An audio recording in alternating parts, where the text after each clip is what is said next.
Bien, el Instituto para la Calidad es una unidad de la Pontificia Universidad Católica del Perú dedicada a la formación continua, capacitación in-house y consultoría. Nuestra propuesta permite integrar temas de procesos, calidad y proyectos, desarrollo organizacional y temas afines. Trabajamos con modalidades presenciales y online, promoviendo el aprendizaje autónomo y la construcción cooperativa del conocimiento. Nuestra calidad de servicio está respaldada por la certificación ISO 9001 y la acreditación de IACET, que asegura la formación por competencias. El masterclass del día de hoy es Compliance para la Integridad Organizacional, que está a cargo del profesor Ramón Velasco. A continuación, voy a realizar lo que es la presentación del docente. El profesor Ramón Velasco Stoll es máster en Dirección de Empresas, bien, en la Universidad de Piura. También es máster en Ingeniería Naval en la Universidad de Sao Paulo, Brasil. Licenciado en Ciencias Marítimas Navales, es oficial de Marina en retiro. Cuenta con diplomado en Compliance y Buenas Prácticas Corporativas por la UP. Cuenta además con un diplomado en Gestión de Riesgos y Seguros Generales por la APECOS. Tiene estudios de auditor líder, ISO 37001-2016 por la PSB de Canadá. Asimismo, cuenta con conocimientos de sistemas de gestión antisoborno. Especialización en gestión de la calidad ISO 9001, sistemas de gestión ambiental ISO 14001 y seguridad y salud en el trabajo OHSAS 18001. Cuenta con experiencia en gobierno corporativo, en compliance, sistemas de gestión de riesgo y proyectos de mejora y rediseño de procesos en sectores de construcción naval, pesca, servicios, producción en entidades públicas y privadas. Actualmente es director de Integridad Pública en ETHICS, Asociación Peruana de Ética y Compliance. Vamos a dar pase al profesor Velasco. Adelante, profesor. Ok, muchas gracias. Bueno, gracias al Instituto de la Calidad de la Universidad Católica, de la Pontificia Universidad Católica por la oportunidad. Y el día de hoy vamos a hacer una masterclass, ¿no? Tal como se ha dicho, con un temario que lo que buscamos es darles a ustedes que están deseosos de conocer un poco más acerca del tema de compliance. Voy a tocar 6 puntos, ¿no? Voy a tocar 6 puntos y... un ratito. Una consulta a mi soporte de la Católica. Cuando salen, ustedes están haciendo cargo de admitir a los participantes que están... Profesor, no se preocupe, sí, yo me voy a encargar, me yo distrae. me voy a encargar de admitir y también cualquier consulta que tenga me la hace saber o cómo lo puedo apoyar. Ok, sí, porque eso que aparezcan las ventanitas no lo distrae. Ok, bueno, entonces vamos a empezar. El temario es, como les digo, vamos a revisar algunos puntos. Tenemos 45 minutos. He hecho una presentación que es un poco retadora, pero la idea es conocer un poco del compliance, ¿no? ¿Qué cosa es? Vamos a revisar lo que es el origen y su desarrollo del compliance, conceptos. Algo vamos a hablar de la nueva ISO 37301 y hacer algunos comentarios sobre los niveles de cumplimiento, la función de compliance y algo de compliance público. ¿Muy bien? Bueno, empecemos. Sobre el compliance, ¿no? Ahora estamos escuchando mucho del compliance y son temas interesantes porque nos estamos dando cuenta que en el contexto en el que estamos, cada vez más empresas y organizaciones están buscando su implementación, ¿no? ¿Por qué? Porque se han dado cuenta de que de que el tema de cumplimiento de normas, no solamente las de corrupción, ¿no? Sino en general, se han dado cuenta que es importante, algo hay importante por cual estas organizaciones están buscando hacerlo, ¿no? Definitivamente el tema de compliance va ligado al tema de gestión de riesgos, ¿no?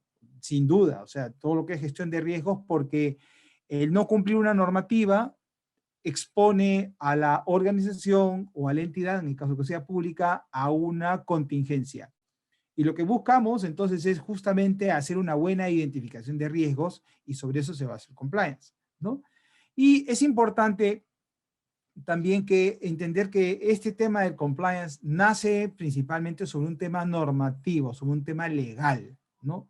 Pero actualmente vamos a conversar un poco sobre que el compliance abarca mucho más, va mucho más allá del tema legal, ¿no? O sea, con lo cual les quiero decir de que a nuestros amigos, los doctores y abogados, no es un tema de compliance específicamente para ellos, ¿no?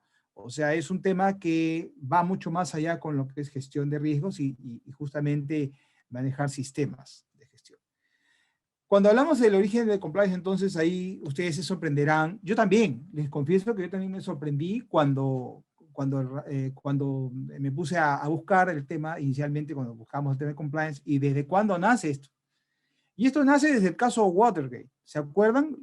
¿Han escuchado hablar del caso Watergate? Fue un caso escandaloso para el pueblo americano, donde se descubre pues que en un tema de, parece de película, ¿no? De intrigas y de cosas, buscamos pues que se evidencia pues que el presidente Nixon había mandado espiar a los demócratas para buscar y saber qué cosa era lo que hacían, ¿no?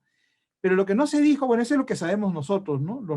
Todos nosotros sabemos que ese fue el caso y por ese motivo el presidente trató de minimizar este tema y trató de obstruir a la justicia, la investigación y acabó en un impeachment y justamente para evitar que lo vacaran, él renunció. Pero lo que no se dijo, lo que poca gente sabe, es que a raíz de esa investigación se comienza a descubrir que, pues, que muchas empresas financiaban a los políticos. ¿Les suena conocido? ¿Les suena algo familiar en nuestras latitudes? Pues claro, entonces era justamente un asunto mediante el cual se dieron cuenta que prácticamente toda la sociedad americana, todo el empresariado tenía estas prácticas. Y entonces se comienzan a tomar acciones para implementar y desarrollar un tema, un primer programa de compliance que estaba destinado a evitar justamente que las grandes empresas y las grandes corporaciones hicieran este tipo de cosas, ¿no? Y es así como que nace, digamos, la primera parte en la década de los años 70, nace pues el sentimiento para justamente evitar el tema de compliance, ¿no? Por si acaso, si tienen alguna consulta, vamos a dejar las preguntas para después, ya para darle continuidad a la charla y después con todo gusto los atiendo, ¿no? Entonces nace este tema del compliance en esas décadas y comienza a haber una serie de instrumentos, ¿no? Aquí en la presentación vemos que en la década de los años 70 comienzan a haber los primeros intentos de hacer códigos anticorrupción, de buen comportamiento, y prácticamente en el año 77 Jimmy Carter emite la famosa FCPA, ¿no? La Foreign Corrupt Practice Act, que es una ley americana que prohíbe, ¿no?, el comportamiento poco ético, o sea, comprar voluntades o, digamos, financiar, no solamente en el país de Estados Unidos, sino también en otros países, financiar, digamos, a hacer pagos, ¿no?, para obtener negocios a políticos.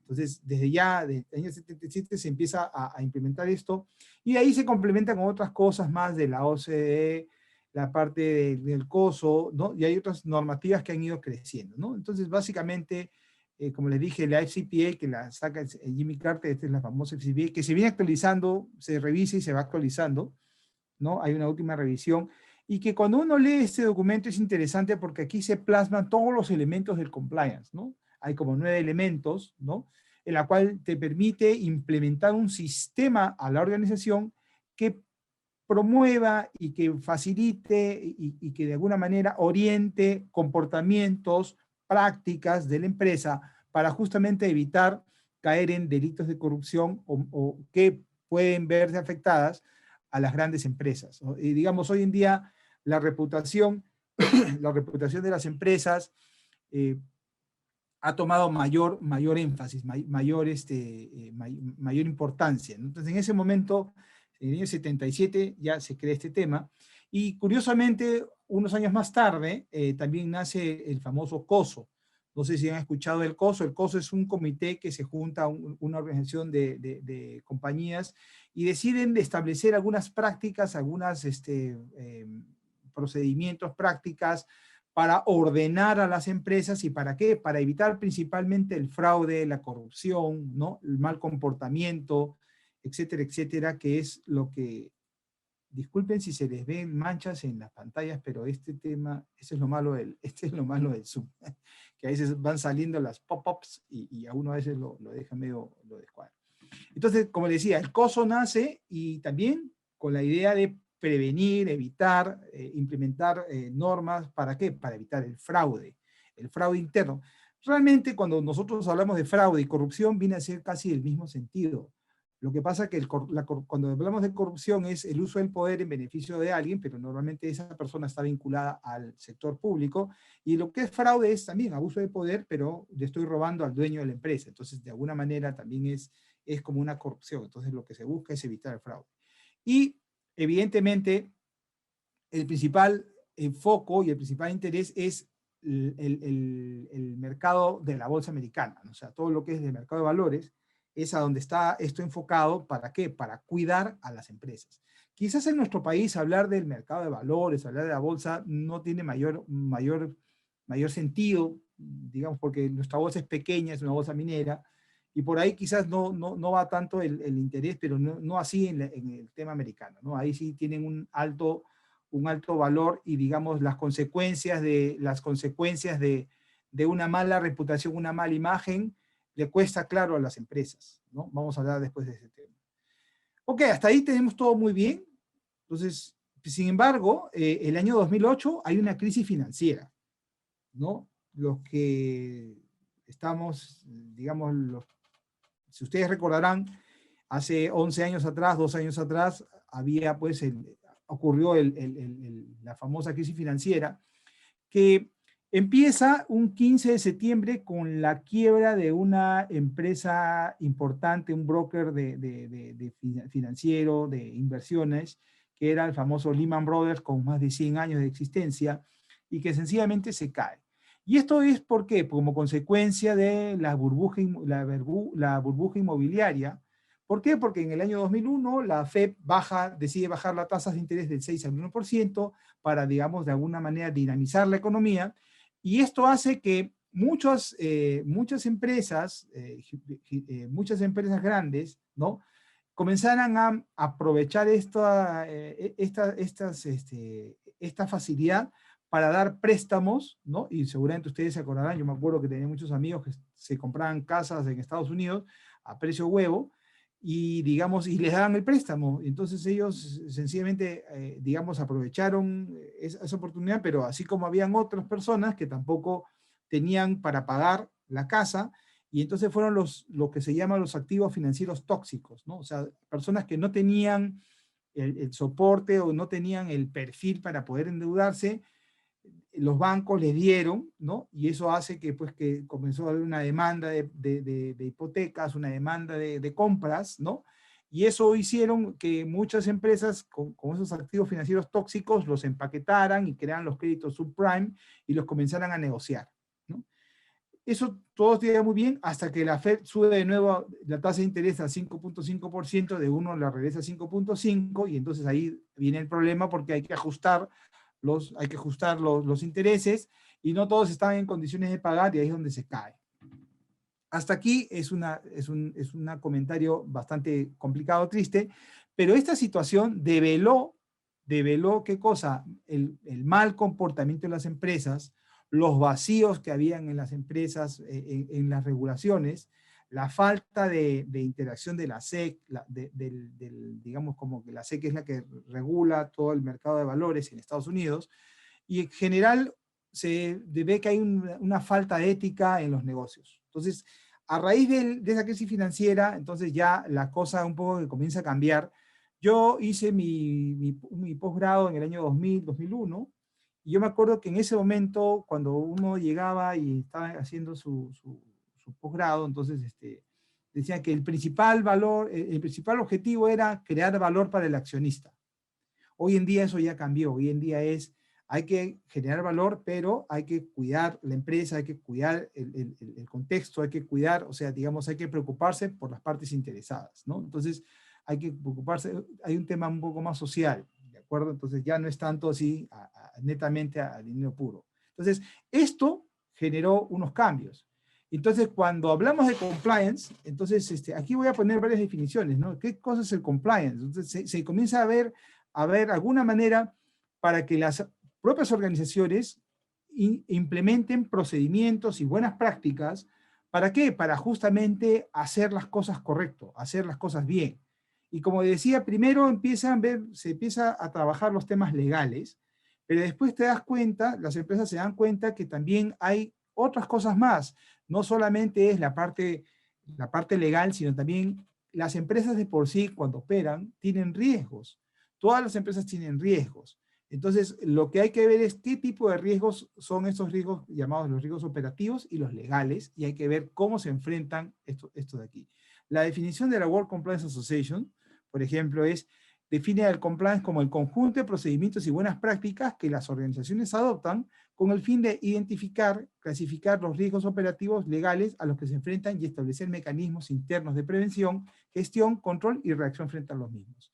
Eso es lo que busca el tema compliance. Otra definición de la organización del Convenio Basilea, que es una organización que regula digamos, el modus operandi o regula las prácticas bancarias, también define compliance como que es la función independiente. ¿Y por qué independiente? Porque es una función que tiene que ser independiente ¿de quién? Del director, ¿no? Y que le debe reportar a quién, a la más alta autoridad de una organización, que en estos casos es el directorio, el board, ¿no? Y esta función debe reportar al board para identificar, asesorar, alertar, monitorear y reportar riesgos de cumplimiento de las organizaciones. O sea, riesgo por incumplimientos legales, regulatorios, o por las pérdidas financieras, o de reputación, o fallas de cumplimiento en leyes aplicables, o regulaciones y códigos de conducta y estándares de buenas prácticas. Esto es lo que define compliance del Convenio Basilea. Entonces ya ustedes ahí se van a dar cuenta de que hablar de compliance hay que cumplir las normativas. Pero también es cierto que la función de compliance es, más allá de detectar y gestionar riesgos de incumplimientos, va un poco más allá, porque no solamente hay que ver eso, hay que ver solamente la parte legal, va mucho más allá.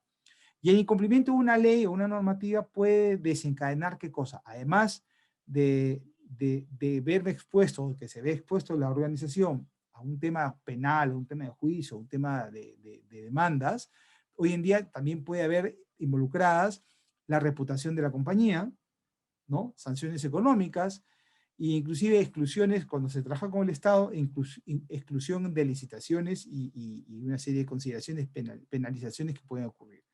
Entonces, lo que se busca, eso es lo que es el compliance.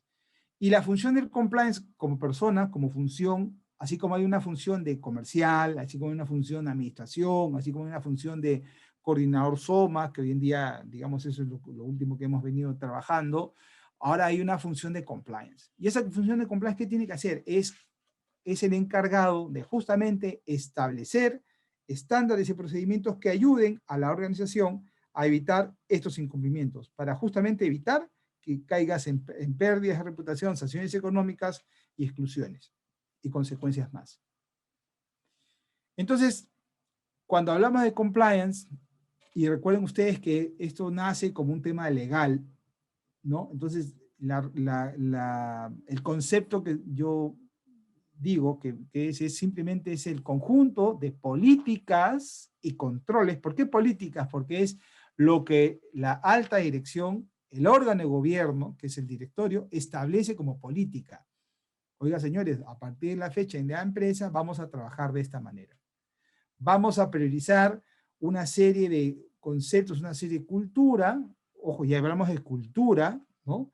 ¿Para qué? Para comportarnos adecuadamente, para cumplir, para estar tranquilos, ¿no? Y vamos a implementar políticas, controles, ¿no? Que son necesarios para cumplir la ley, las normas y regulaciones. Y acá dice, incluyendo las políticas internas acorde con las aspiraciones y expectativas de los stakeholders de la empresa, de las partes interesadas. Hasta aquí, entonces, no solamente es cumplir la ley, va mucho más allá. Va más allá. Entonces, cumplir cuando decimos que es compliance, entonces decimos que es más allá del marco normativo y es asumir compromisos de ser honestos y compromisos de integridad, ¿no? De integridad, de ser íntegro, de ser real, de que la organización cumpla lo que realmente quiere ser, ¿no? Y esto hay que implementarlo en una estructura en la organización, ¿no? Y además, hoy en día ya hay legislación en el Perú que me permite eximirme de responsabilidades si es que, en el caso de la ley 3424 y los decretos legislativos 352 y el 385, en el que establece pues los delitos de corrupción, de responsabilidad penal para las organizaciones, para las empresas cuyas personas, ¿no?, hayan cometido delitos y que la organización se haya beneficiado de estos. Entonces hay una digamos así, es voluntario, no es obligatorio, pero hay una responsabilidad de la persona administrativa, la persona jurídica, ¿no?, para poder justamente hacer frente a esto. Entonces, por eso que el compliance, tal como se establece en la ley, si yo tengo un sistema de compliance, me permite a la empresa eximirme de responsabilidad. O sea, puede decir, por decir, se va a su juicio el gerente comercial, pero por sus malas prácticas de repente, pero la empresa quedaría libre, siempre y cuando se demuestre que ese sistema de compliance está bien implementado, ¿no?, y funciona. Entonces, para definirlo en simple, yo digo que siempre el compliance es la cultura de hacer lo correcto. Y es importante porque es la cultura de hacer lo correcto. Quiere decir entonces que es la manera de trabajar, la forma de hacer. Y esa cultura tiene que estar consolidada en la cultura organizacional basada en principios éticos. Por eso que hoy en día tan necesitados estamos todos, ¿no?, de que las empresas comiencen en general, todas, desde las más grandes hasta las más chiquitas, de empezar a trabajar ese tema de cultura y hacer lo correcto, ¿no? Entonces, eso es compliance, ¿no? Básicamente, esto es, ¿no? Ahora, cuando miramos a los sistemas de gestión, hay un sistema de gestión que se llama el ISO 19600, 2015, que daba las directrices para sistemas de gestión de compliance. Vale decir que me permitía dar todo un enfoque para yo poder implementar un sistema, me da directivas, pautas para implementar el sistema de compliance. La buena noticia es que ahora está saliendo este año, ¿no? Este año está saliendo, creo que en el próximo mes, en abril, ya está saliendo la ISO 37301 versión 2021, ¿no?, donde ya está diciendo que los sistemas de gestión de cumplimiento, ¿no?, van a poder ser certificables. O sea, se va a poder certificar con una ISO 37301, ¿no?, y la 19600, digamos, ya pasará digamos, al recuerdo, porque esta va a reemplazar esta de aquí. Y si se dan cuenta, es la familia de las 37000, porque como muchos de ustedes saben, la 37001 es la norma antisoborno, y entonces ahora tenemos, entonces tengo la norma antisoborno y la 37301. Claro, solamente que la 301 ya no es para el antisoborno, es para todo lo que yo voy a definir como cultura compliance, ¿no? Entonces, este estándar, que es la ISO, está como FDIS porque es ISO Final Draft International Standard, ¿no?, la 37301, 2021, en la cual ya es un estándar internacional que va a tener todos los consejos y directrices para implementar estas normas de gestión, ¿no? Y estos sistemas cuentan con una estructura compleja que las vamos a definir rápidamente, ¿no?, y que será certificable. Básicamente, cuando hablamos de esta ISO 37301, lo que estamos hablando entonces, este es un approach que la norma esta, la FDIS, la tiene, y en la cual ya se está hablando de, como objetivos de la organización, implementar lo que es integridad, cultura, conformidad a la legislación, a las normativas, a las pautas, a los intereses de las partes interesadas, a cuidar la reputación, valores y ética. Entonces, es interesante porque ya está hablando que los objetivos están claramente identificados y que la organización tiene que establecerlos. A su vez, tiene que tenerse principios. Entonces, cuando una organización comienza a definir objetivos y principios, ¿no?, entonces necesita tener cierta madurez. Ojo que acá estamos hablando de integridad, buena gobernanza. A veces me preguntan qué cosa es gobernanza. Gobernanza es, a pesar que ustedes parece que se entiende, ¿no? Pero gobernanza es tener roles y funciones claramente definidos, quién hace qué en la empresa, quién hace qué, cuál es la responsabilidad, cuál es mi alcance y cómo está organizado todo. Y siempre es roles y funciones y responsabilidades. Parece mentira, pero existen muchas organizaciones que esto no lo tienen claramente identificado. Y la ventaja de las corporaciones es que todo está escrito. Como saben, yo vengo de la Marina y en la Marina todo está escrito. Entonces, quizás por eso para nosotros, cuando entramos a organizaciones, nos llama la atención cuando las organizaciones no tienen, digamos, todos los manuales, todos los procedimientos, porque para nosotros es algo natural. Está todo escrito, está escrito hasta las cosas más simples, ¿no? Hasta qué tipos de, cómo se va al comedor cuando uno es cadete naval, por ejemplo, por decirles a esa exageración, pero está todo escrito. Entonces, claro, sin llegar a exageraciones, las organizaciones también tienen que tener esa buena gobernanza para tener roles y funciones. La proporcionalidad, la transparencia, la rendición de resultados y la sostenibilidad también forman parte de estos principios. ¿Y esto con qué enfocado? Enfocado a establecer un liderazgo, la gobernanza y cultura, y aquí acompaña lo que es el establecer, ¿no? El establecer qué cosa voy a hacer, el desarrollarlo, cómo lo implemento, cómo lo mantengo, cómo lo evalúo y cómo lo mejoro. Los que conocen del sistema de gestión están claramente, ya han identificado que esto está basándose en el ciclo Deming, en el ciclo PHBA, donde la primera parte es planificar, ¿no? Y cuando yo planifico, el hacer y el verificar, ¿no? Entonces, eso es lo que yo tengo que hacer, y la organización en el contexto, ¿de acuerdo? Muy bien. Y aquí tenemos lo que la norma ISO 37000, ya un poquito más al detalle, ¿no? Donde el alcance, el contexto, el liderazgo, la planificación, el aporte, la operación y desempeño, digamos, forma parte de todo lo que es la normativa, ¿no? Evidentemente, seguramente ya cuando es una ampliación un poco más consistente con lo que había en la ISO 19600, ¿no? Donde le va a dar mucho más valor al tema de gobernanza, al tema de cultura, ¿no? Y eso es lo que se va a establecer. Hay gente que a veces que me pregunta, ¿y qué va a pasar con la ISO 37001? Bueno, no, nada, la 37001 va a continuar, porque para tú llegar a certificarte en un sistema ISO 37301, pues tienes que demostrar que efectivamente tienes una capacidad, la organización es una organización madura, que ha llegado a un nivel amplio y grande para poder absorber y para poder trabajar estos temas. Aquí, por ejemplo, podemos ver a lo que acabo de mencionar.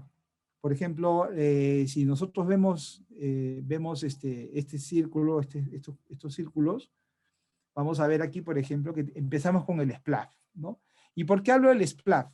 Para los que no saben, el SPLAF es el Sistema de Prevención de Lavado de Activos y Financiamiento del Terrorismo, que es el primer sistema de compliance en el Perú, que esto fue implementado por una legislación allá por el año 2002, básicamente, donde el Perú comienza como parte del GAFI y de organizaciones que identificó que una manera de luchar contra el crimen organizado era justamente evitar o dificultar el uso del lavado del dinero mal habido, justamente el lavado de activos y también de financiamiento de acciones terroristas.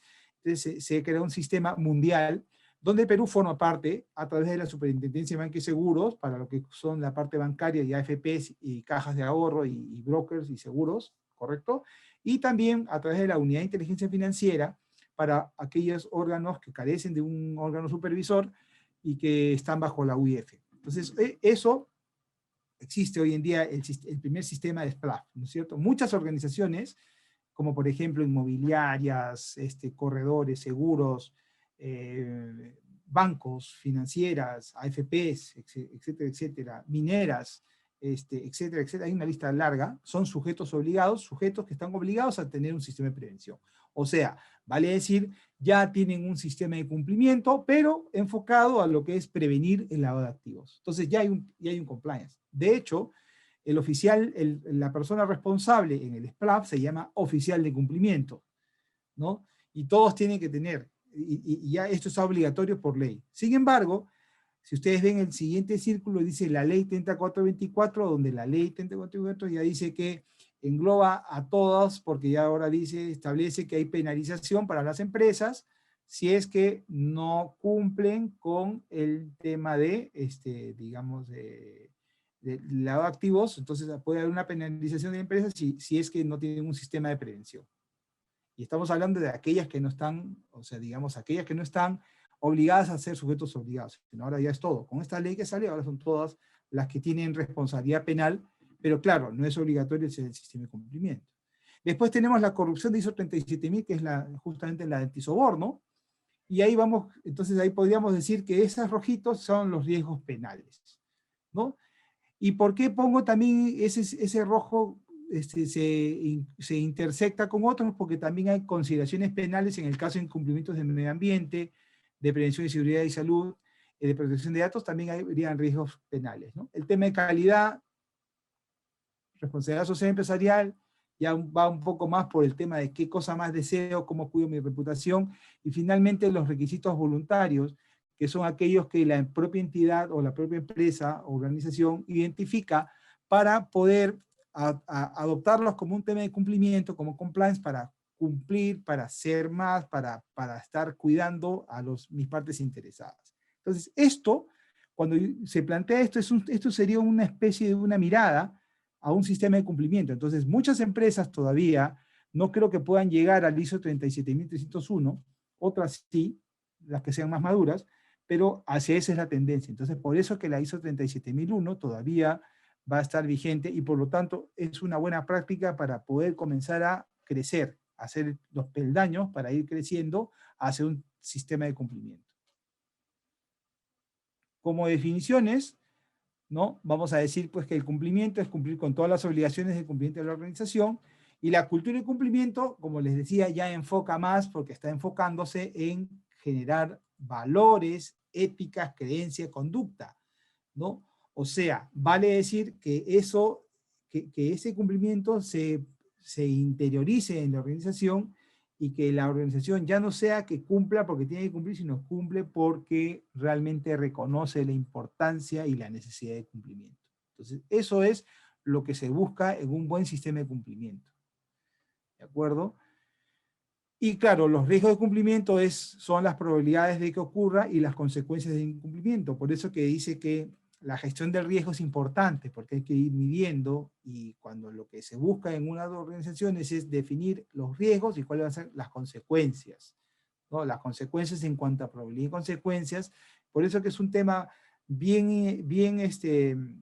se tiene que trabajar este tema muy bien, lo que va de la mano con lo que es gestión de riesgos y va de la mano con lo que es cultura, gobernanza. Eso es lo que es hoy en día el tema de compliance.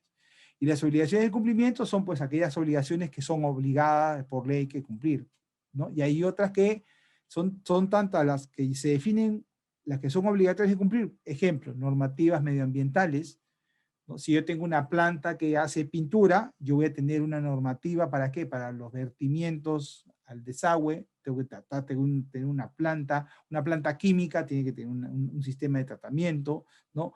Etcétera. ¿Por qué? Porque ya hay regulación. Y, y en este caso, si no, ¿qué pasaría?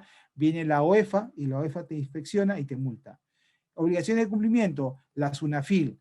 Hay normativas que hay que cumplir en el tema laboral, viene y te multan, ¿no? En general, ¿no? Sistemas de salud y seguridad del trabajo, igual. Entonces, hay una serie de obligaciones de cumplimiento que ya son las municipalidades, en general, etcétera. Son cosas que a veces no las tenemos en el radar y que cuando ya las ponemos, entonces nos damos cuenta y que efectivamente hay temas de cumplimiento que se tienen que hacer. No digo que sea fácil, pero digo que es parte de lo que se tiene que hacer. ¿Sí? Entonces, y bueno, en cuanto a los niveles de cumplimiento, hay distintos niveles de cumplimiento, que es un poco lo que me refería, ¿no? Hay las normas externas, las que se imponen, son las que se imponen a la organización, que son toda la legislación. Los sistemas de control interno, que son los sistemas de control que se generan, que se crean en la organización, se identifican justamente para evitar llegar al extremo de incumplimiento, ¿no? Entonces eso es lo que se busca, ¿para qué? Para evitar que esto no ocurra.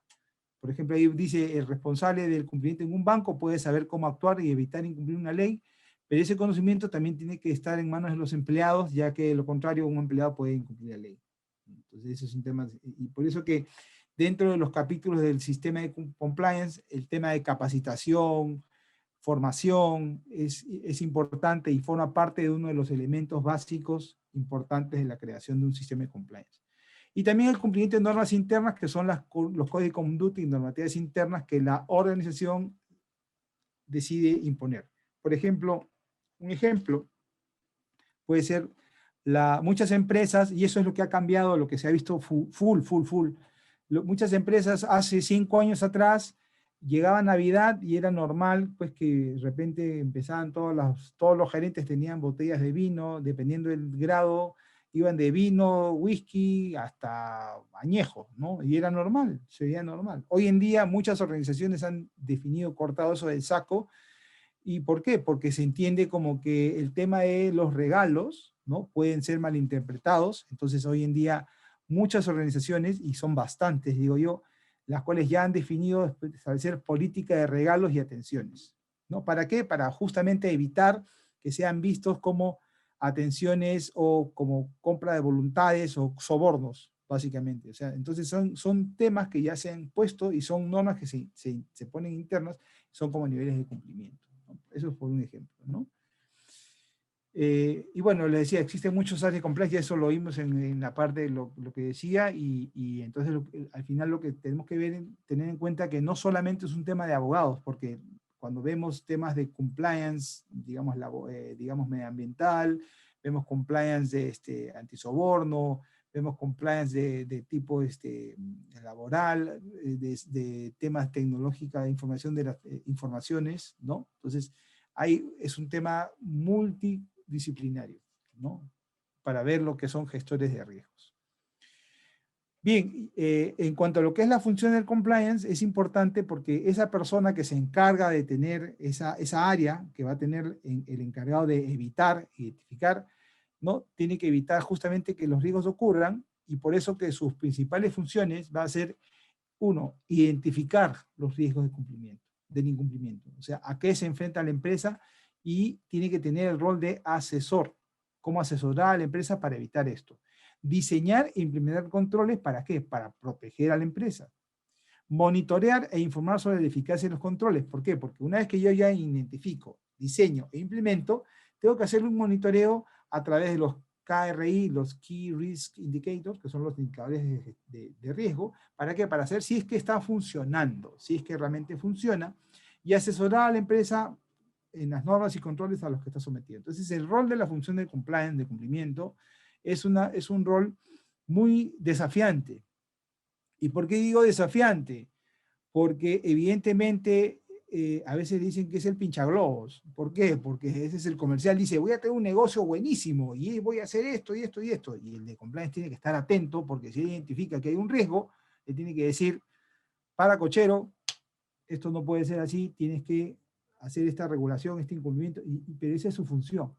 Tiene que identificar los riesgos, y tampoco tiene que ser el que se opone, sino tiene que ver la forma de que la cosa también fluya y camine, ¿no? Pero en el buen sentido, o sea, haciendo bien las cosas. Entonces, es una función desafiante, es una función muy, muy, muy importante, porque justamente va a permitir que la organización camine hacia el cumplimiento de sus objetivos, ¿no? Porque recuerden que las organizaciones están hechas, ¿para qué?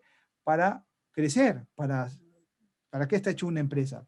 Para dar un servicio y para crecer económicamente hablando. Entonces tampoco se trata de poner un tema de compliance y todo es no. Hay que ver la forma de cómo fluir, y ese es un tema importante, ¿no? Crecer sin riesgos. Aquí les voy a enseñar, dentro de ese contexto, ¿no? El Instituto de Auditores Internos de Estados Unidos, ellos planteaban, hasta el año pasado fue modificada, pero les muestro lo que era el modelo de las 3 líneas de defensa. ¿Por qué se los muestro? Porque aquí está vinculado, cuando a veces uno habla de este tema de compliance, a veces la gente se confunde lo que es compliance con auditor interno. Y acá está bien claro de que el modelo de las 3 líneas de defensa establecía pues que había una primera línea de defensa, que la primera línea de defensa es la gestión operativa, que es la que tiene responsabilidad la gerente de línea los gerentes de apoyo y el control interno, ¿no? Entonces, en este tema de acá, pero ¿quién lo hace? La gerencia, el mismo gerente, o sea, los gerentes, digamos, operativos. Y reportaban a la alta dirección. Y en esta segunda línea de defensa está todo lo que es el gestor de riesgos, lo que es la parte de los sistemas de gestión, el gestión integral, riesgo de seguridad, riesgo de calidad, control financiero. Y acá está el compliance, el cumplimiento normativo, ¿no? Entonces aquí está el compliance. El compliance está en la segunda línea de defensa y el resto es la parte operativa. Pero el compliance es el que gira esto, el que va activando para justamente prevenir. O sea, la primera línea de defensa es como un combate, ¿no? La primera línea está, los primeros soldados son los operativos. La segunda línea está el compliance y la tercera línea está la auditoría interna. Entonces, es así como funciona. Ahora, este modelo de acá, bueno, y aquí tenías en la alta dirección y tenías un consejo de administrador del comité de auditoría, la auditoría de cuentas, que era una auditoría externa, y el supervisor externo. Entonces, es así como se manejaba esto. ¿Por qué digo que se maneja esto? Porque el año pasado se modificó y ya no se llaman modelo de las 3 líneas de defensa, sino ahora la propuesta es el modelo de las 3 líneas. Y este modelo de las 3 líneas se refiere a que el compliance ahora sigue en la segunda línea, y también está el tercer, o sea, si se dan cuenta, básicamente ya no la defensa porque el enfoque cambió, ya no es defender, sino es generar valor. Es generar valor a la organización, y también el comité directivo, el comité de auditoría, que era como exclusivo para asesorar al board, al directorio, ya no está, y ahora más bien lo que se busca es, se ha bajado a la alta dirección al nivel de que sea el que actúa, el que acciona, el que gestiona el rol de la primera línea y amparado con la segunda línea, o sea, los directores, los gerentes de línea con su compliance. Y la auditoría interna también sigue ahí para apoyar y todos reportan con el órgano de gobierno directamente, ¿no? Entonces, es un tema interesante porque de alguna manera lo que se busca es dinamizar y, digamos, como dicen, ¿no? Ya no es tanto defender, sino es generar valor, ¿no? Generar valor a la organización. Entonces, ya que vemos las diferencias de compliance versus auditor interno, aquí está más fácil. El compliance está más de una labor preventiva y la auditoría interna está en una labor más de como que ya estoy viendo ya cuando el hecho se produjo, ¿no? Por eso que decimos, en el caso de controles específicos, el compliance dice desarrolla actividades de control e indicadores cuantificables y evaluables incorporados en los procesos de la organización. Y el auditor interno lo que hace es desarrollar actividades de control e indicadores cuantificables, evaluaciones incorporados en los procesos de la organización. Parecen iguales, pero son, de alguna manera, los momentos se miden distintos, ¿no? En cuanto al canal ético, canal de denuncias que le llaman, ¿no? Digamos, es parte de un elemento del compliance. No le he tocado ahora, pero en su momento, cuando lleguemos el curso, lo veremos. El canal ético es el canal de denuncias, ¿no? El canal de inquietudes, ¿no? En el caso del compliance, va a definir y asegurar su adecuado funcionamiento y lo va a gestionar. Pero en la auditoría interna lo que va a hacer es audita el procedimiento de cómo funciona y la gestión del canal. ¿A quién? Sobre el compliance. Son dos cosas diferentes. En cuanto a conductas irregulares, en el compliance lo que busca es prevenir, detectar, investigar y actuar de alguna manera. O sea, ¿para qué? Para que no se dé el hecho, para prevenir y detectar, ¿no? En el caso del auditor interno es detecta e informa. O sea, ya detectó lo que ya pasó, pero acá en el compliance es prevenir. Entonces son roles totalmente diferentes, pero que se complementan. En el caso del monitoreo, el rol propio del cumplimiento justamente es llevar a cabo el monitoreo continuo de que toda la organización esté cumpliendo lo que se ha dispuesto. Y en el caso de la auditoría interna, lo que busca es revisar la existencia de los procedimientos que se auditan para la aplicación de sanciones disciplinarias por incumplimiento. O sea, ya es, como digo, es hacer la autopsia y ya ver qué pasó y sobre eso caerle. Pero en el caso del compliance es prevenir. Son dos cosas distintas. Por eso les decía el ejemplo, ¿no? Tiene el comercial con un negocio grande y ahí tiene que estar el compliance atento para que las cosas no prevenir y no vaya a afectar, ¿no?, a la organización.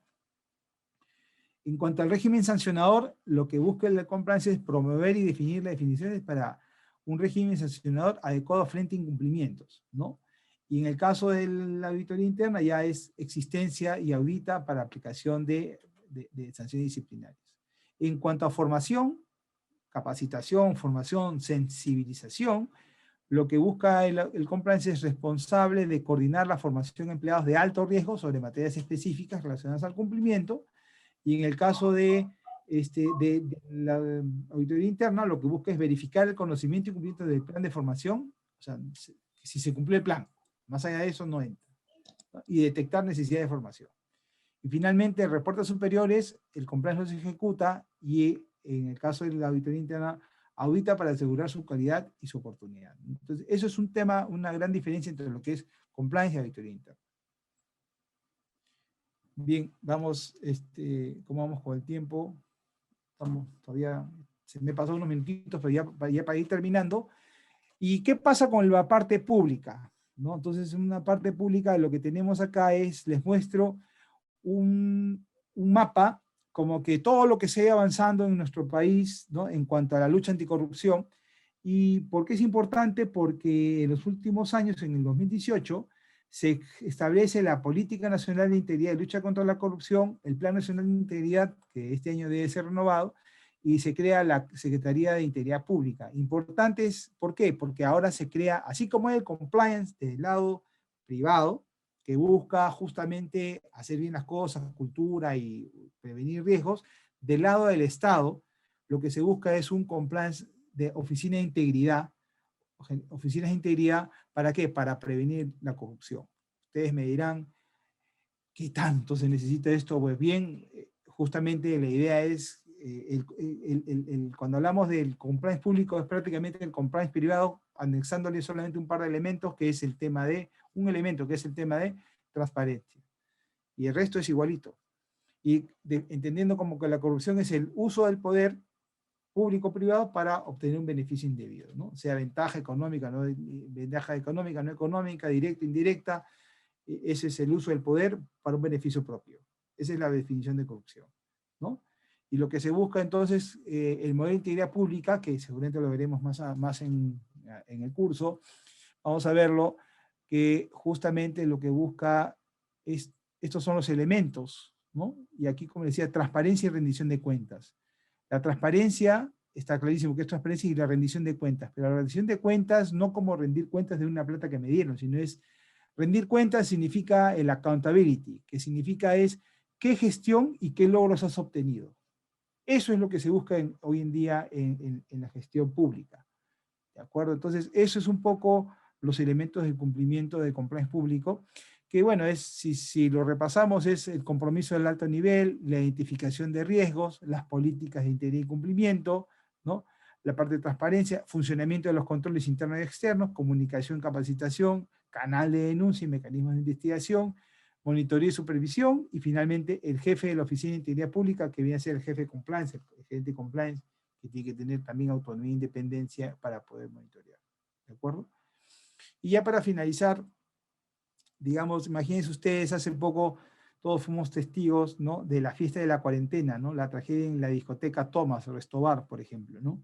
Y que tuvo muchas similitudes con el caso de la discoteca Utopía, lamentablemente, ¿no? Entonces, imaginémonos, para que ustedes vean el tema de compliance, ¿no?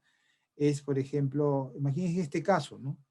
O sea, ¿por qué digo compliance en este caso? Totalmente, no voy a hablar de corrupción, porque ya estamos, creo, bastante saturados del tema de corrupción, pero veamos el tema de este tema de compliance. El compliance aplicado a una empresa en esta situación, o sea, ya, si hubiera tenido una buena sistema de cumplimiento, compliance, en este tema de compliance, entonces quizás hubiéramos visto las políticas de cumplimiento normativo, ¿no? Hubiéramos entendido para qué sirve el área de compliance, ¿no? Hubiéramos visto las líneas de defensa, cómo implementarlas, ¿no? Hubiéramos visto realmente la implementación adecuada de políticas de gobierno interno y código de conducta en cuanto al, o sea, digamos, entendiéndolo, y el rol de supervisores, cómo nos relacionamos, ¿no? Yo sé que ahorita con el tiempo que ya prácticamente acabó de la presentación, pero es un poco la idea de cómo nosotros podemos sacarle provecho a un sistema de cumplimiento, implementar un sistema de cumplimiento, porque cuando ya ocurren los problemas, ya vienen otro tema de consideraciones. Y la idea es eso. Bien, como conclusiones entonces podemos definir lo siguiente, ¿no? Como conclusiones, yo podría decirles que primero, se necesita implementar sistemas de gobierno corporativo de todas maneras en las empresas, ¿no? Que nos ayuden a justamente manejar esos temas, estos temas. Que independientemente sea del sector público o privado, ambas son necesarias, ¿no? ¿Por qué? Porque el gobierno corporativo me permite a mí entender y visualizar los riesgos. La importancia de función de cumplimiento para prevenir riesgos es una conclusión también, porque si no lo tengo, puedo necesitarlo y es importante. Y finalmente, el sistema de cumplimiento como medio para una correcta gestión de riesgos es bastante eficiente y eficaz. ¿Una más creo que hay? Sí. Y cualquier impacto de una falla de gestión de cumplimiento, hay un riesgo reputacional bastante alto. ¿De acuerdo? Entonces es un tema bastante alto. El riesgo, lo último, por ejemplo, un tema de riesgo reputacional, el tema, por ejemplo, ¿se acuerdan de la cucaracha que apareció en una pizzería, en una pizza? Ahí también un tema de cumplimiento. ¿Por qué? Pues tema sanitario, ¿no? Y tema manejo de medios y manejo de comunicación, ¿no? Ahí faltó. O el tema de una empresa que vendía leche con una etiqueta diferente, también le costó bastante, o sea, le costó riesgo reputacional, ¿no? Entonces también, ahí el tema de compliance está hecho justamente para anticiparse y ver este tipo de cosas.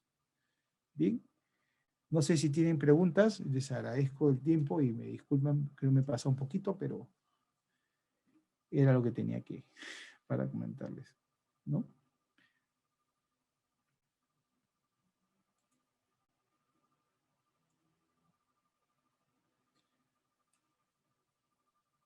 Bien, acá tengo una pregunta, ¿no? ¿Cómo se evalúa la idoneidad moral de un colaborador y qué es integridad? Muy bien, Dayana Colana. Bien, la idoneidad moral de un colaborador es una buena pregunta, porque la moralidad yo creo que más que todo es un tema de la ética. La moralidad es los hábitos y el comportamiento.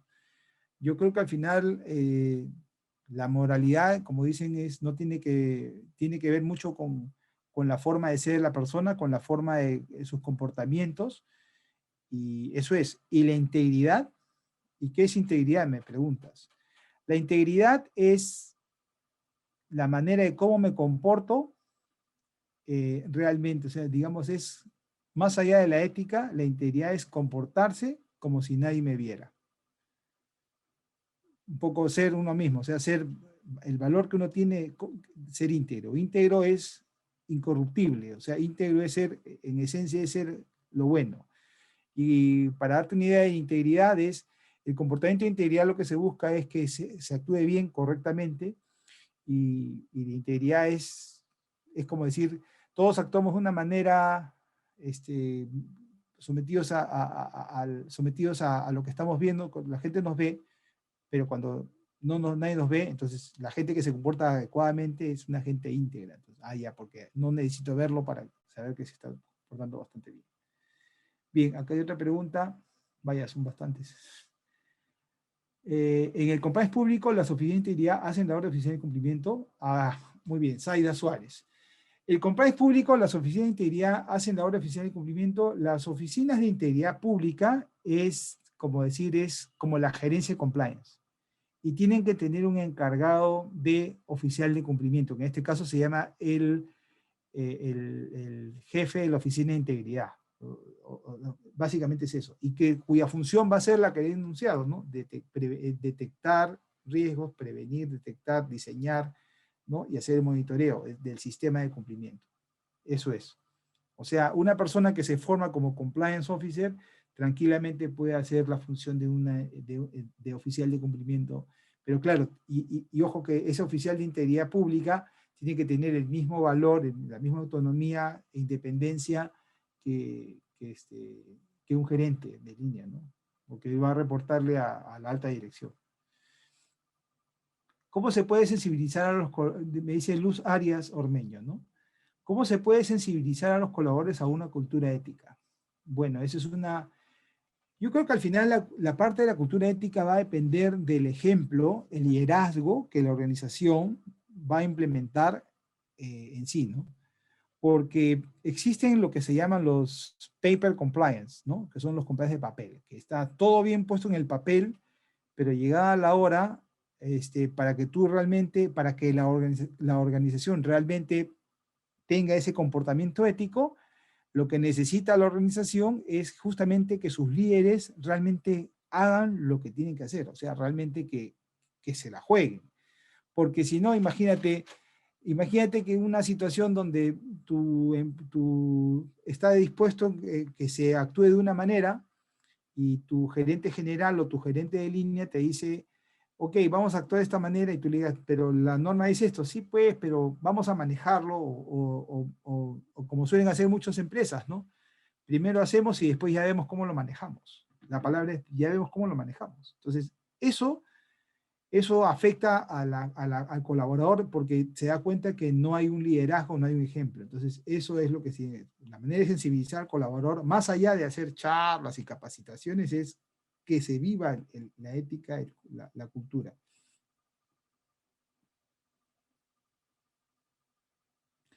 Bueno, ¿en qué sectores empezaste en experiencia? Tengo experiencia en el sector construcción, pero astillero. Tengo experiencia en lo que es la parte de seguros, riesgos generales, en la parte de oil and gas, pesca, TI, ¿no?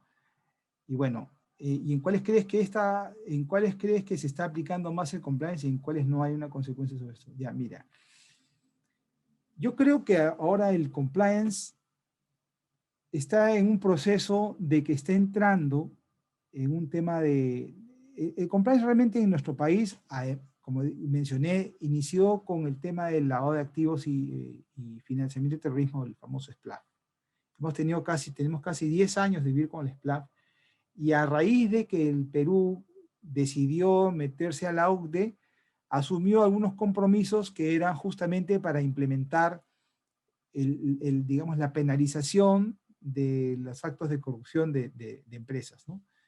Y esto, bueno, de alguna manera en su momento el destape del caso de Odebrecht aceleró o catalizó, digamos, que nuestra legislación anticorrupción se haya crecido rápidamente, porque inicialmente si ustedes leen la ley 3424, la ley solamente establecía el riesgo transnacional, o sea, vale decir, el soborno transnacional cuando venía alguien de fuera y sobornaba a un funcionario público peruano, entonces la empresa que sobornaba era la que iba a ser enjuiciada, ¿no? Así nació la 3424. Le dieron facultades al gobierno y justo en el mes de diciembre se destapa el tema de Odebrecht, y rápidamente en el mes de febrero, creo, sale el decreto ley 1352, donde ya se pone no solamente el transnacional, sino se puso todo lo que era soborno, todo lo que era cohecho y lavado de activos y financiamiento de terrorismo. Y después ya con la 385 se modifica y ya se incluyen los otros riesgos, lo que es la parte de colusión y la parte tráfico de influencias. Y ya todo lo que era cohecho, colusión, ya están todos los riesgos de soborno en general. Entonces, más allá de ello, yo creo que las empresas todavía están caminando, y bueno, el tema de la pandemia, sin duda alguna, ha ralentizado todo esto, porque habían empresas que estaban trabajando fuerte para aplicar el tema, ¿para qué? Para prevenir justamente este tipo de acciones y implementar las mejores acciones. Entonces, ¿en cuál se está aplicando más? Yo creo que en el sector construcción hay muchas que están aplicándolas. ¿Por qué? Porque justamente para limpiar la imagen, limpiar la cara, y básicamente eso, ¿no? Yo creo que al final estamos en un proceso de ir hacia el compliance completo, porque ya hay temas de responsabilidad social empresarial que también forma parte del tema de compliance cuando vemos a las partes interesadas. Jorge nos dice, ¿cómo puede ayudar el compliance a áreas de compras previniendo que el personal no haga mal uso de sus funciones para realizar las compras para diferentes proveedores? Bueno, esto es importante, Jorge, porque tú establecer políticas, o sea, ese es uno de los riesgos que siempre existen, sea privado o sea público. Entonces, ¿qué va a ocurrir? Cuando tú tienes normas, procedimientos, nadie dice que una compra privada sea como una licitación, pero las grandes corporaciones a veces es más difícil vender que un privado, perdón, que en algunas. dependiendo de los montos. Entonces yo creo que al final va a depender sin llegar a exageraciones de cómo se organiza y cómo se establece y cómo se establecen políticas y normas. Sí, hay empresas que establecen como política que está prohibido que haya conflicto de intereses en las compras, vale decir, conflicto de interés, ¿por qué? Porque se define claramente que yo no le puedo comprar a mi primo, o yo no le puedo comprar a mi tío, o yo no le puedo comprar a mi hermano, ¿no? Entonces yo me tengo que, si mi hermano se quiere presentar a la empresa, yo me tengo que abstener. Entonces son normas que se establecen. Y existen claramente penalizaciones y sanciones disciplinarias establecidas en un código de ética y establecidas en el reglamento interno de trabajo. Entonces, son cambios que tienen que darse porque cuando no están debidamente tipificadas y no están debidamente formalizadas y no se hace una sensibilización, las personas realmente pueden pensar que no pasa nada y ese es el problema. Entonces, esa es una manera de poder trabajar.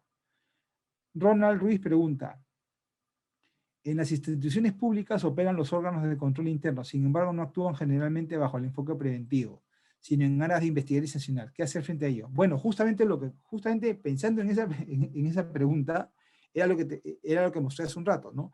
Las diferencias entre la parte de la prevención, el compliance, y lo que es la auditoría interna. Yo siempre hago la analogía, en esta analogía, ¿no? La Contraloría General de la República actúa como un auditor interno, ¿no? Y entonces se dejaba a la organización, a la primera línea de defensa, vale decir, para que ellos actúen en consecuencia y de alguna manera implementen sistemas de mecanismos de control para evitar actos de corrupción. Hoy en día, y eso está por ley, hay legislación ya que establece que todas las entidades públicas tienen que tener su oficina de integridad pública.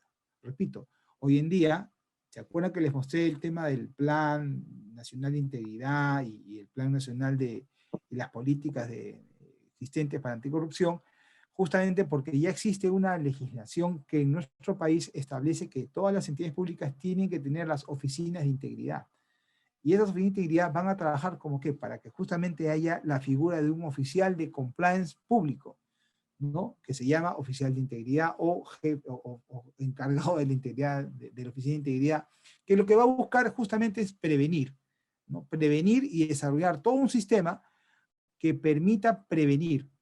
Ahora ustedes me dirán, pero sí pues, puede ser que no, que sí, pero al final es todo un sistema que vas a tener políticas, normas, pautas, más allá del código de ética de la función pública que existe, que es una ley.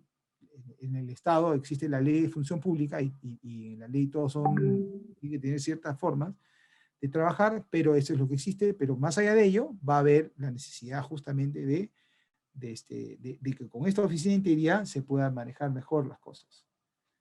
Y son temas diferentes, uno es prevenir y el otro es sancionar. Miren, esta pregunta, todo profesional cuando se titula juramenta realizar de manera correcta nuestra profesión, y lo ideal es que uno aporta no sacar provecho de las debilidades de las entidades. Bueno, sí, esa es una declaración buena, pero como te digo, el compliance lo que busca es ayudar a la organización a implementar, detectar riesgos e implementar controles para evitar justamente que se den situaciones complicadas, ¿no? Situaciones cuestionables, por así decirlo. Es un organismo, Sandra Chacón pregunta, ¿es un organismo público desconcentrado se puede implementar, en un organismo público desconcentrado se puede implementar el compliance? Sí, en un organismo público desconcentrado. A ver, en un organismo público desconcentrado, en una entidad pública, sí se puede implementar el compliance, pero había que ver exactamente a quién reporta, porque la alta dirección, por ejemplo, organismos desconcentrados es la SUNARP, por ejemplo, ¿no? SUNARP ha implementado la ISO 37301, ¿no? Y SUNARP, digamos, la región 7, por ejemplo, conozco porque la región 7 SUNARP, que es la que está, la oficina que está frente al hospital Rebagliati, ¿no? Yo he tenido suerte de poder trabajar con ellos en sus capacitaciones. Entonces yo sé que ellos han implementado su sistema, siendo una oficina desconcentrada, han implementado su ISO 37000, que vendría a ser, valga la redundancia, es un compliance chiquito. Es un compliance chiquito, pero que se focaliza netamente en el antisoborno. pero eso puede ir creciendo a otras cosas más, ¿de acuerdo? Y ellos a pesar de que no está el superintendente de SUNARP, no está en esa oficina porque es desconcentrada, pero han visto los mecanismos para que de alguna manera puedan implementarlo. Yo trabajo en una gerencia de gestión de riesgos si queremos llegar a ISO 35000 o gerencia de riesgos. De 35.000, ya, bueno, sí. Ok. Bueno, CISOL depende de la Municipalidad de Lima, sí, bueno, sí. Bueno, ahí habría que ver el CISOL, sí, podría ser, dependerá de cómo lo plantean, cómo se organiza, pero sin duda la alta dirección, en este caso habría que ver cómo se plantea y cómo se organiza y cómo se fundamenta esto. Bien, Alex González nos pregunta, ¿el compliance está adjunto a alguna gerencia en particular o es transversal a toda organización y reporta a la gerencia general? Bueno, el compliance en general, primeramente lo que manda la normativa es que el compliance para que funcione, la oficina de compliance tiene que tener el mismo nivel que una gerencia y tiene que ser, digamos, supervisada funcionalmente por el gerente general de esta nivel de gerencia, pero no le reporta al gerente general, sino le reporta al directorio. Vale decir, ¿por qué? Porque esta función de cumplimiento tiene que tener autonomía e independencia. ¿Para quién? Porque probablemente pueda fiscalizar al mismo gerente general. Entonces, ese es justamente, digamos, lo diferente, porque el gerente general es puesto por el órgano de gobierno. Por lo tanto, el oficial de cumplimiento tiene que hacer sus reportes, funcionalmente lo reporta, lo revisa con la alta dirección. ¿Por qué la alta dirección? Cuando digo alta dirección es la gerencia general. ¿Por qué? Porque le tiene que dar los recursos. ¿Para qué? Para que el oficial de cumplimiento haga su función. ¿Ok? Por eso que funcionalmente depende del gerente general y la oficina de cumplimiento es una gerencia, al mismo nivel que todos los gerentes de línea. ¿De acuerdo? Pero él reporta a la alta dirección, perdón, al órgano de gobierno, que es el directorio, ¿no? Entonces, es así de importante. Entonces, si se dan cuenta, es importantísimo, porque el oficial de cumplimiento o el compliance, ¿no? Está en la palestra y justamente la misión y la visión del órgano de gobierno es justamente preservar. Un poco para ir cerrando, un poco lo que más le preocupa a un gerente general son dos cosas. Una gerencia general le pregunta primero no irse preso, ¿no? O sea, primero es, no irse, es así. Primero es que la empresa subsista en el tiempo, o sea, que sea rentable, y la segunda es no irse preso. Entonces, por eso siempre se gestionan riesgos. Entonces, eso es lo que le preocupa a un gerente general. Ser rentable, que la empresa continúe, que llegue a sus objetivos, los logros, y segundo es hacer las cosas bien y evitar problemas que justamente puedan afectar a la empresa y la continuidad de la empresa y la del mismo. Eso es básicamente, ¿no? Dice Noguera, dice el señor Noguera, dice, el compliance, ¿cómo puede mejorar los procesos de un hospital? Interesante, porque al final hay que ver cuáles son los riesgos. Recuérdense que cuando hablamos de compliance, estamos definiendo es la cultura de hacer lo correcto, es los procedimientos, tengo que hacer gestión de riesgos y definir cuál va a ser el impacto de los riesgos y en qué medida me va a afectar a la organización en cuanto a reputacionalmente, en cuanto a en el contexto que me desenvuelvo. Entonces, el compliance es una manera de gestionar riesgos.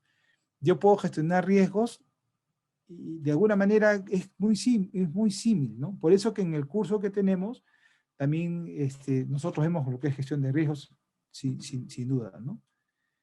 Bien, siendo las 8:11, no sé, yo creo que les agradezco todas las preguntas, han sido muy interesantes, ¿no? Me han ametrallado ahí con buenas preguntas. Así que nada, no sé si están de la universidad para continuar. Gracias a ustedes.